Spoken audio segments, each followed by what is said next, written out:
আসসালামু আলাইকুম everyone, welcome to my channel. বছরের যে কোনো সময় হোক, স্পেশালি রমজান মাসে বেসন না হলেই না।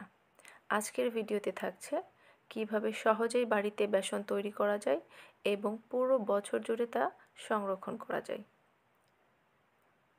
এখানে আমি মেজারমেন্ট কাপের হাফ কাপ খেসারির ডাল নিচ্ছি, হাফ কাপ ছোলার ডাল নিচ্ছি, হাফ কাপ বুটের ডাল নিচ্ছি, হাফ কাপ নিচ্ছি মসুরির ডাল, আর নিয়ে নিচ্ছি হাফ কাপ চিনি গুঁড়া চাল।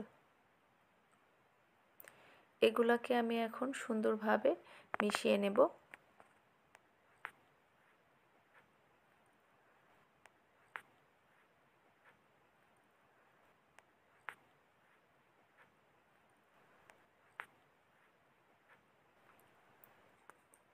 তো এখন ডালগুলাকে আমি পানিতে ধুয়ে নেব।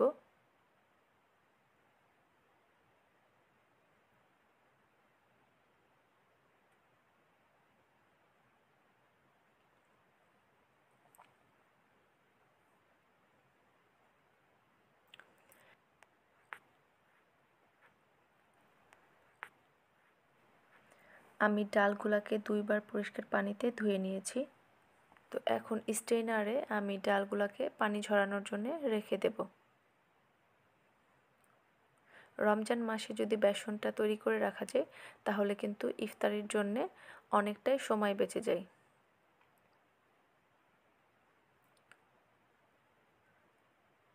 স্ট্রেনারের ডালগুলা পানি ঝরানো হয়ে গেছে। এখন একটা ট্রেতে আমি ডালগুলাকে ছড়িয়ে নিচ্ছি।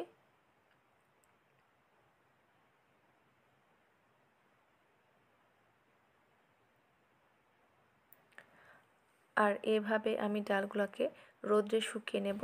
2 দিন রোদ্রে শুকানোর পরে ডালগুলা দেখেন কেমন ঝরঝরা হয়েছে। এখন ব্লেন্ডার জারে ডালগুলাকে আমি ব্লেন্ড করে নেব, গ্রাইন্ড করে নেব। তো অল্প অল্প করে আমি জারে এটাকে গ্রাইন্ড করে নিচ্ছি।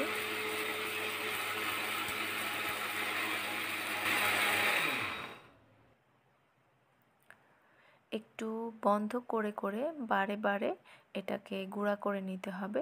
দেখুন এখন আমার এই পর্যায়ে আছে, আমি আবারও এটাকে গুঁড়া করে নেব।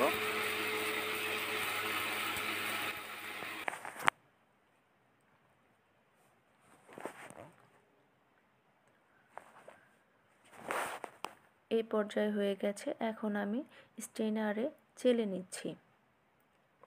ভিডিও শর্ট করার সুবিধার্থে আমি সম্পূর্ণ ভিডিওটি দেখাইলাম না, তবে আমি বারে বারে করে গ্রাইন্ড করে আমি গুঁড়াগুলাকে চেলে নিচ্ছি।